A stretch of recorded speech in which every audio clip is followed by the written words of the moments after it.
एक बहुत ही विचित्र कार्य करने का आदेश प्राप्त हुआ है। मैंने आज से पहले ऐसा कार्य कभी नहीं किया। विचित्र? स्वामी, आपकी तो सारी लीलाएं विचित्र होती है। मुझे स्मरण है, अतीत में आपने हलाल विष का पान किया था, जिससे आपका नाम नीलकंठ पड़ा। और जब गंगा माता भगवान कृष्ण के चरणों से धरती की ओर तीव्र गति से आ रही थी, तब आपने उसको अपने शीश में धारण किया था और गंगा का मान भंग किया था, जिससे आपका नाम गंगाधर पड़ा। इतने सारे विचित्र कार्य करने से भी आप तनिक भी विचलित नहीं हुए। लेकिन अब ऐसे क्या हो गया स्वामी कि अब आप अशांत हो गए? अब तक मैंने जो भी सेवाएं की हैं वह भगवान विष्णु के गुणगान के लिए थी, किंतु इस बार मुझे उन्हें अप्रत्यक्ष रूप से अपमानित करना होगा। हाँ, मैं अपने प्रभु की इच्छा के अनुसार एक सन्यासी के रूप में इस पृथ्वी पर जन्म लूंगा। मैं गलत दर्शन का प्रचार करूंगा, ऐसा मायावाद दर्शन जिसे सुनकर एक उन्नत से उन्नत महान विद्वान भी उसका पतन हो सकता है। मैं वेदों के गलत अर्थों को प्रकट करूंगा। मैं परमात्मा और जीवात्मा को एक ही बताऊंगा। ये तो बहुत भयानक प्रतीत हो रहा है। हाँ, नास्तिक बौद्ध दर्शन जो वेदों की शिक्षाओं को अस्वीकार करता है, अभी पृथ्वी पर प्रभावी हो गया है। उसे नष्ट करने के लिए मुझे अद्वैत दर्शन का प्रचार करना होगा। अद्वैत जिसका अर्थ है अभिन्न, जिसमें कोई भेद नहीं। मैं भगवान को निराकार बताकर और यह कहकर कि भगवान और जीवात्मा में कोई अंतर नहीं है, लोगों को पुनः इस दर्शन की ओर आकर्षित करूंगा और इस प्रकार से वे पुनः वेदांत दर्शन की ओर लाए जाएंगे। यद्यपि यह अशुभ प्रतीत होता है, किंतु अवश्यंभावी है, इसलिए मैं इसे बिना विलंब के पूरा करूंगा। अवश्य हमारे प्रभु नारायण की जो भी इच्छा होती है वो हमारे कल्याण के लिए होती है, भले ही हम इसे समझ पाए या ना समझ पाए।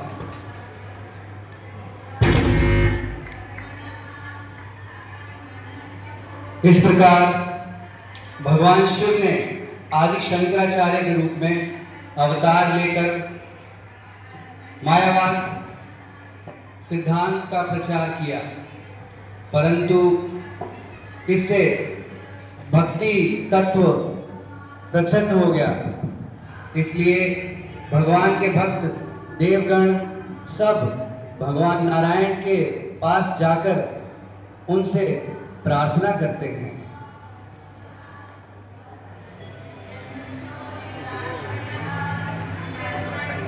हे महात्माओं, हे देवताओं, पृथ्वी लोक के लिए, भारतवर्ष के लिए मेरे हृदय में करुणा है, इसीलिए आप सभी यहाँ उपस्थित हुए हैं।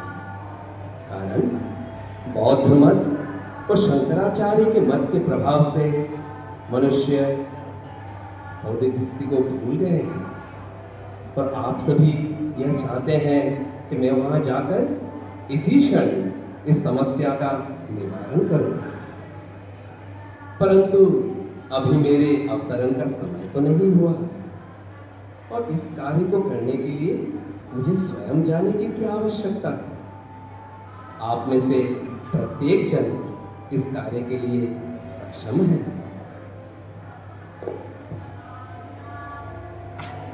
प्रभु, तो आप चाहते हैं आप ही हम में से किसी को चुन लीजिए आपका अगला कार्य संपूर्ण करने के लिए।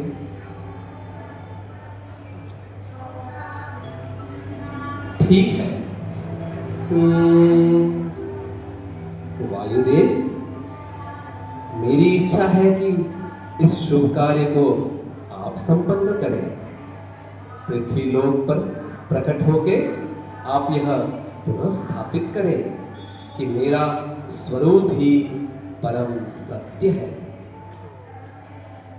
कई मनगढ़ंत दर्शनों के कारण मेरे भक्त वहां प्रताड़ित हो रहे हैं और वे प्रार्थना कर रहे हैं कि मैं किसी को भेजूं जो उनका प्रदर्शन कर सके। जाइए, शुद्ध ब्राह्मणों के घर में प्रकट होकर वैदिक शास्त्र को यथारूप में पुनः स्थापित करें। इस प्रकार भगवान विष्णु के आदेश पर वायुदेव, जिन्हें मुख्य प्राण भी कहा जाता है, एक शुद्ध ब्राह्मण परिवार में जो उडुपी नामक तीर्थ स्थान में रहता था, उनके घर प्रकट होने का निश्चय किया। उडुपी नामक तीर्थ स्थान में मध्यगेह भट्ट एक शुद्ध ब्राह्मण निवास करते थे।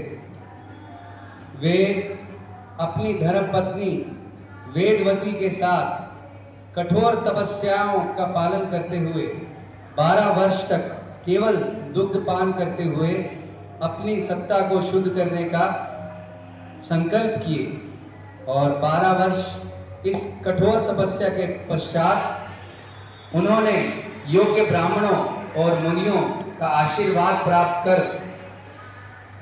गर्भाधान संस्कार किया, जिसके फलस्वरूप उन्हें एक योग्य पुत्र की प्राप्ति हुई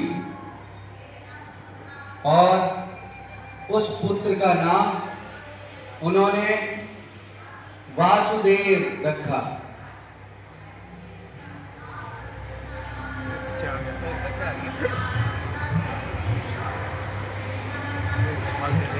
वासुदेव के जन्म के पश्चात मध्यगेह भट्ट और वेदवती देवी के आनंद की कोई सीमा न रही। अपने पुत्र का भविष्य जानने के लिए उन्होंने एक योग्य ज्योतिषी को आमंत्रित किया।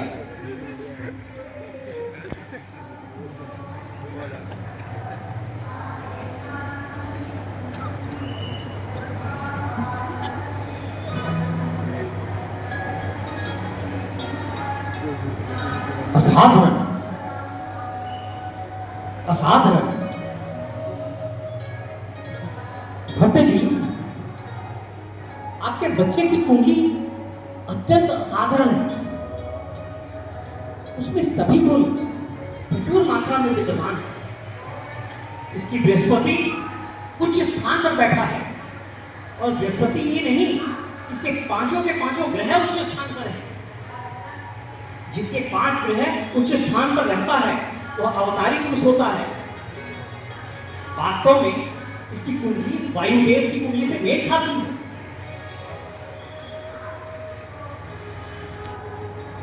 भविष्य में आपका बालक साकारवाद के दर्शन को दृढ़ता से स्थापित करके पथभ्रष्ट लोगों द्वारा अपनाए गए कुकर्मों को सुधारेगा और उसे महान आचार्य माना जाएगा।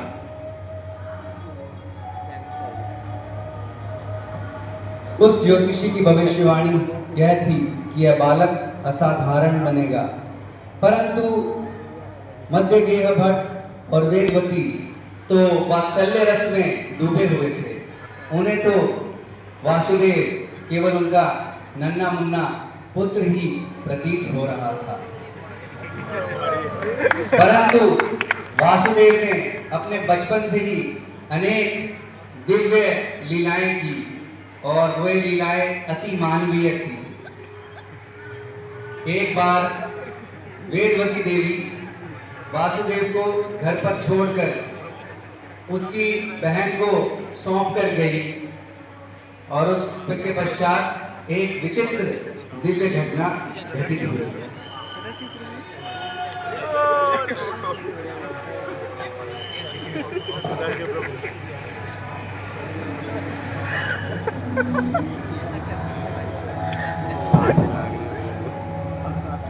बेटी, तुम अपने वासु भाई का ध्यान रखो।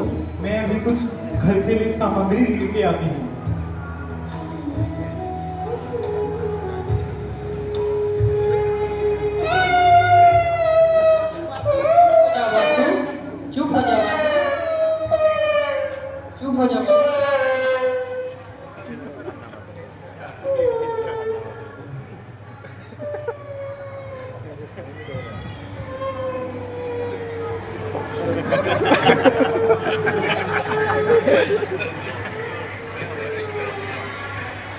ओह, ये कैसे हो सकता है?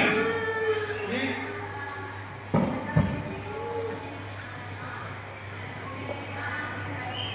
तुम ये कैसे कर सकती हो? ये 40 किलो अन्न तो एक बड़ा जवान बैग भी नहीं खा सकता, तो तुम इसे कैसे इसे दे सकती हो? क्या तुम पागल हो गई हो? ये असंभव कार्य तुम किस प्रकार कर सकती हो? तुम ये कैसी मुक्तापन होने को कर रही हो?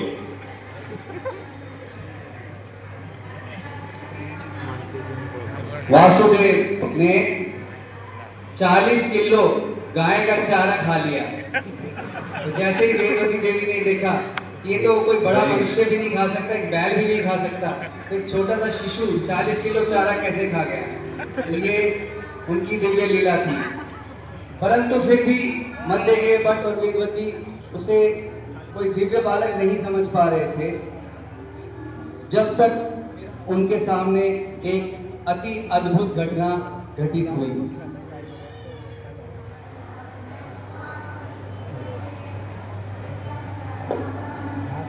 एक दिन वे रात्रि के समय एक सुनसान जंगल के रास्ते से गुजर रहे थे और उस दिन एक बहुत ही विचित्र और भयानक घटना घटी।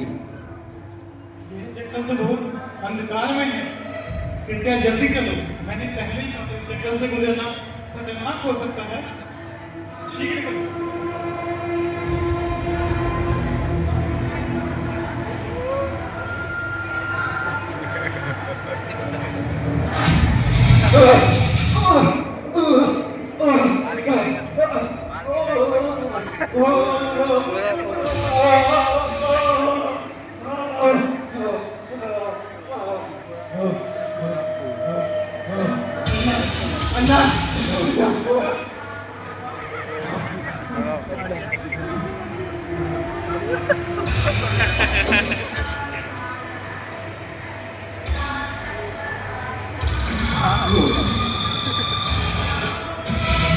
नहीं गया, ये मुझ पर काम नहीं करेगा। मैं ब्रह्म राक्षस हूं और मैं बहुत शक्तिशाली हूं। मैं तुम सबको मारने में सक्षम हूं जिन्होंने आधी रात को मेरे खेल के मैदान में आने की हिम्मत की है। हालांकि मैं जानता हूं कि ये छोटा बच्चा वायुदेव का अवतार है। अगर तुम इस छोटे बच्चे की चरण धूलि इस सर पर रखते हो तो मैं इस भूत के रूप से मुक्त हो जाऊंगा और तुम्हारा ये दोस्त भी सामान्य हो जाएगा। चलो इसे करो। नहीं नहीं, तो तुम इसे नहीं करोगे? हाँ नहीं, ठीक है। तो फिर अब तुम देखो कि कैसे मैं इस व्यक्ति को खत्म करता हूं जिसके शरीर पर मैंने कब्जा कर रखा है।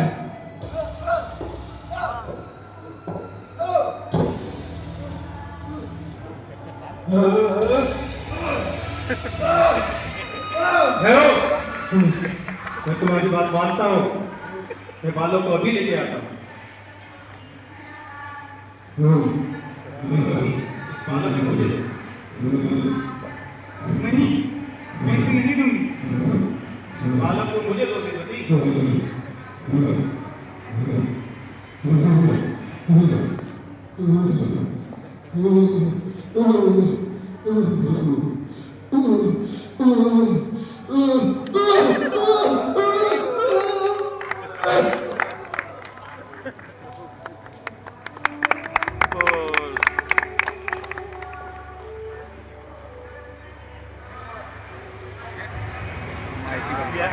धन्यवाद। मैं बहुत जन्मों से ब्रह्म राक्षस बनकर भटक रहा था। आप लोगों ने मेरी सहायता करी, बहुत बहुत धन्यवाद।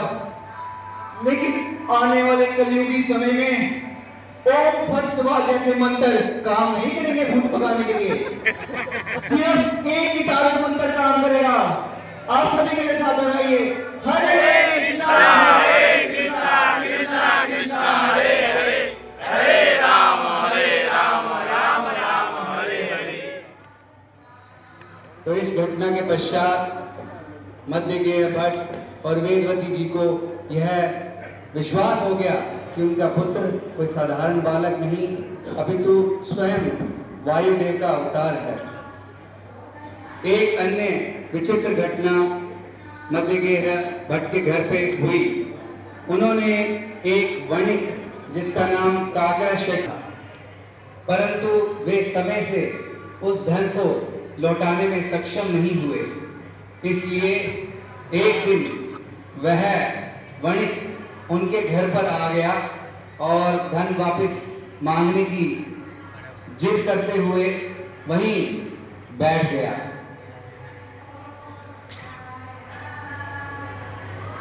वासु, तुम भीतर जाओ और प्रसाद ग्रहण करो। मैं इस मामले को देखता हूँ।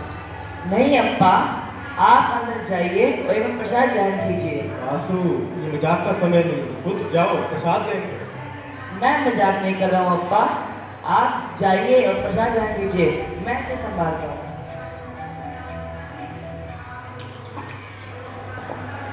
तो आप लोगों जो उपवास कर रहे हो यहाँ पे, क्योंकि आपको आपका धन नहीं मिला, मेरे साथ आओ, मैं आपको आपका धन दूंगा।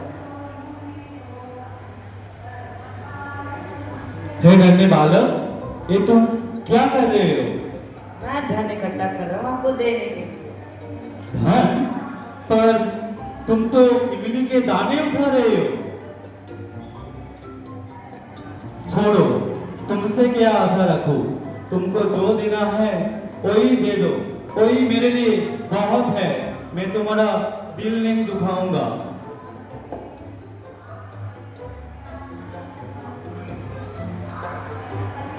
चमत्कार! चमत्कार हो गया! मध्यगे चमत्कार हो गया! तुम्हारे पुत्र ने इमली के दानों से स्वर्ण मुद्रा बदल दिया। चमत्कार हो गया। ऐसे बालक, तुम्हारी नसीब में बहुत भाग्यशाली हो तुम, बहुत भाग्यशाली। मुद्राएं। तो इस प्रकार वासुदेव अपनी दिव्य लीलाओं से अपने घर चला जाता था और फिर छुप छुप कर पाठशाला लौट के आता था। प्रिय विद्यार्थियों, आज हम तुम्हारा श्लोक का वाचन का परीक्षा होगी, तो क्या इसके लिए आप सभी तैयार हो? बहुत अच्छा, बहुत सुंदर। मैं देखना चाहता हूँ कि जो मैं पढ़ा रहा हूँ उसको तुम याद कर रहे हो कि नहीं। केशवानंद, क्या तुम संहिता के श्लोक सुना सकते हो जो तुम्हें कल याद कराया था? जी गुरुजी। बताइए। अद्वैतमच्युतमनादिमनन्तरूपम् आद्यं पुराणपुरुषं नवयौवनं च वेदेषु दुर्लभमदुर्लभमात्मभक्तं गोविन्दमादिपुरुषं तमहं भजामि। बहुत सुंदर, बहुत अच्छा, खूब मानो। माधवानी, क्या तुम भी एक श्लोक सुनाओगे? ब्रह्म संहिता से एक श्लोक सुनाओगे जो तुम्हें कल याद कराए थे? भी वासुदेव नहीं आया, लगता है बहुत लापरवाह बनता जा रहा है। वासुदेव, क्या तुम पढ़ाई के प्रति गंभीर नहीं हो? तुम्हारी लापरवाही दिन प्रतिदिन बढ़ती जा रही है। क्या तुम नहीं चाहते कि पढ़ लिख कर एक अच्छा विद्वान बनो? लगता है तुम्हारी पढ़ाई में बिल्कुल रुचि नहीं है। पहले तो तुम स्कूल विद्यालय में विलंब से आते हो, उसके बाद भोजन का बहाना करके स्कूल से वापस चले जाते हो। ये ठीक नहीं है, स्कूल का अनुशासन का पालन करना ही पड़ेगा। हे गुरुदेव, मैंने जो सीखा है उसे दोहराने में मुझे कोई मतलब नहीं दिखता। अच्छा, क्या जो इंद्रेश उपनिषद के जो श्लोक मैंने कल याद कराए थे उनको तुम बोल सकते हो? जी अवश्य। सुनाइए।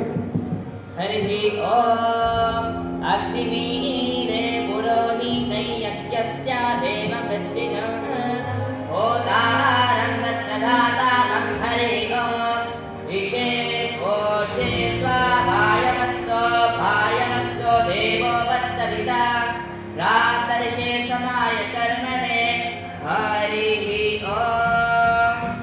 बहुत सुंदर, बहुत सुंदर। वाह वाह, अरे वाह। तुमने तो वो श्लोक भी नहीं सुनाए जो मैंने याद किए कराए थे, बल्कि वो श्लोक भी सुना दिए जो मैंने तुम्हें अभी तक पढ़ाए भी नहीं। और इसके साथ साथ तुम्हारा उच्चारण भी कितना स्पष्ट है। वासुदेव, मैं तुम्हें अभी तक एक साधारण विद्यार्थी समझता था, लेकिन तुम तो एक असाधारण प्रतिभाशाली विद्यार्थी हो। वास्तव में मैं अभी तक तुम्हें समझ ही नहीं पाया।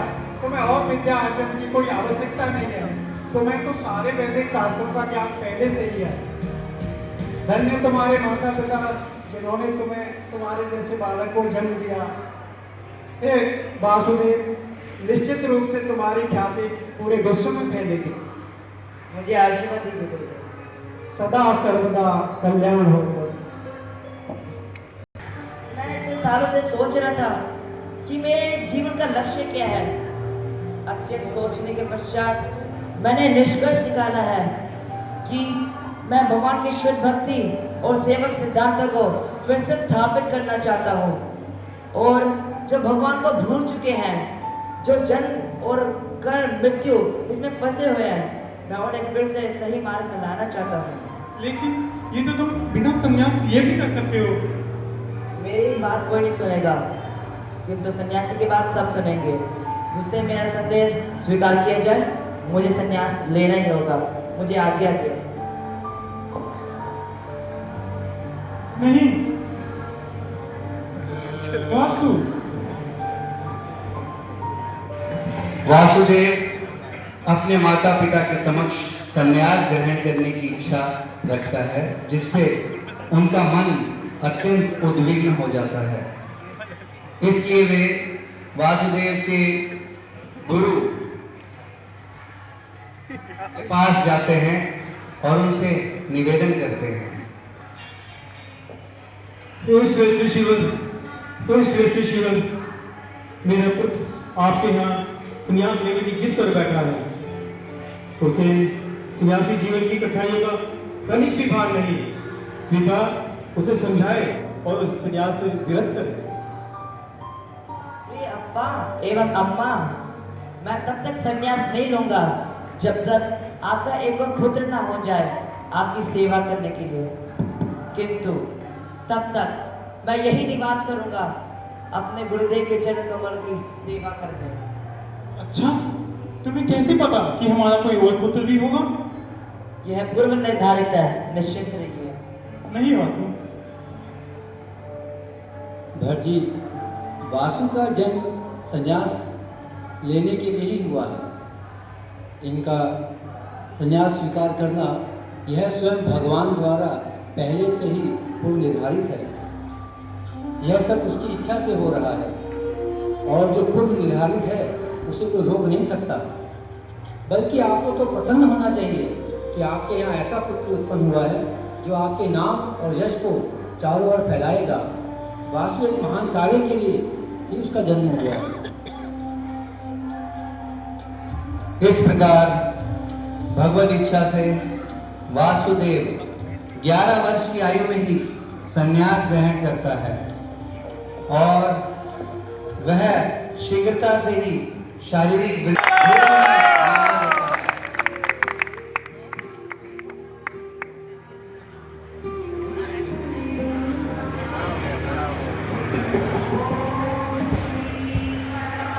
मैं बुद्ध धर्म को पालन करने वाला हूँ। मैं आपको चुनौती देता हूँ कि मुझसे शास्त्रार्थ कीजिए। अब मैं बुद्ध हो चुका हूँ। मैं अपनी जगह अपने परम शिष्य, विश्वसनीय शिष्य पूर्ण पर के तीर्थ को यहाँ नियुक्त करता हूँ। शास्त्रार्थ शुरू किया जाए। शून्य! इस संसार में जो कुछ भी है सब शून्य है। केवल एकमात्र निर्वाण या मुक्ति सबसे बड़ी उपलब्धि है। तुम यहाँ बैठे हुए लोगों को देखते हो, इस पंखे को देखते हो, मुझे देखते हो। अगर तुम ऐसा देखते हो तो तुम बहुत बड़े भ्रम में हो मेरे मित्र, क्योंकि या कुछ भी सत्य नहीं है। हम में से कोई भी अस्तित्व में नहीं है। सच है तो केवल शून्य, बाकी सब भ्रम है, मिथ्या है। यहाँ तक कि तुम्हारी चेतना भी, वो भी क्षणिक है, वो भी पैदा होती है और समाप्त होती है। इसलिए केवल शून्य ही सर्वव्यापक है। और एक हमारा कर्म, एक अच्छा कर्म, एक बुरा कर्म, इस पे विचार करने की कोई आवश्यकता नहीं है। क्योंकि एक बार बुद्ध की शरण लेने से मुक्ति मिल जाती है, उसके बाद सब कुछ शून्य हो जाता है। इसलिए खाओ, पियो, मस्ती कर, अंत में सब कुछ शून्य हो जाता है। सर्वम शून्यम शून्यम, सर्वम क्षणिकम क्षणिकम। सांप, सांप! अरे आप तो बड़े भयभीत हो गए। ये वास्तविक सांप नहीं, ये तो झूठा सांप है। लेकिन अगर ये असली भी होता तो आपको किस बात का भय? क्योंकि ये सांप, इसका डसना और तुम्हारी मृत्यु, ये सब तो शून्य है, ये सब तो भ्रम है ना। वास्तव में आपका नाम बुद्धि सागर नहीं, अज्ञान सागर होना चाहिए। बुद्ध सागर जी, मेरा मानना है कि व्यक्ति अशुद्ध नहीं होता, केवल जीव ही अशुद्ध है। मेरा मानना है